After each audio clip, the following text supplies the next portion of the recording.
The sixth planet was 10 times larger than the last one. It was inhabited by an old gentleman who wrote voluminous books. "Oh, look, here is an explorer," he exclaimed to himself when he saw the little prince coming. The little prince sat down at the table and panted a little. He had already traveled so much and so far. "Where do you come from?" the old gentleman said to him. "What is that big book?" said the little prince. "What are you doing?" "I am a geographer," the old gentleman said to him. "What is a geographer?" asked the little prince. "A geographer is a scholar who knows the location of all the seas, rivers, towns, mountains, and deserts."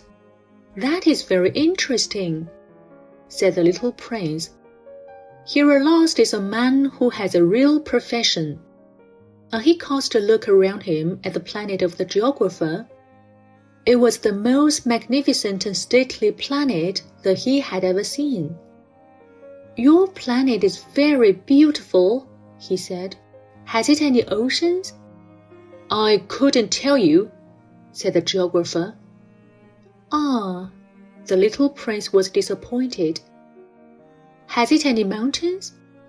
"I couldn't tell you," said the geographer. "And towns and rivers and deserts?" "I couldn't tell you that either." "But you are a geographer."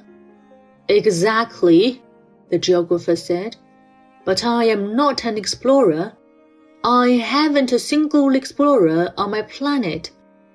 It is not the geographer who goes out to count the towns, the rivers, the mountains, the seas, the oceans, and the deserts.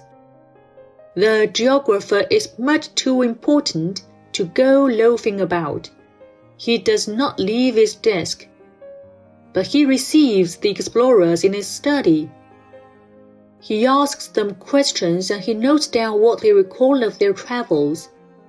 And if the recollection of anyone among them seem interesting to him, the geographer orders an inquiry into that explorer's moral character."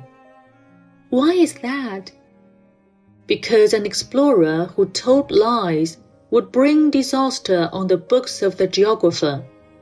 So would an explorer who drank too much." "Why is that?" asked the little prince. "Because intoxicated men see double. Then the geographer would note down 2 mountains in a place where there was only one." "I know someone," said the little prince, "who would make a bad explorer." "That is possible. Then, when the moral character of the explorer is shown to be good, an inquiry is ordered into his discovery." "One goes to see it?" "No, that would be too complicated. But one requires the explorer to furnish proofs. For example, if the discovery in question is that of a large mountain, one requires that large stones be brought back from it." The geographer was suddenly stirred to excitement. "But you come from far away. You are an explorer. You shall describe your planet to me." And, having opened his big register, the geographer sharpened his pencil. The recitals of explorers are put down first in pencil. One waits until the explorer has furnished proofs before putting them down in ink. "Well," said the geographer expectantly. "Oh, where I live," said the little prince, "it is not very interesting. It is all so small. I have 3 volcanoes.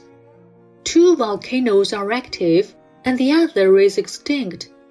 But one never knows." "One never knows," said the geographer. "I have also a flower." "We do not record flowers," said the geographer.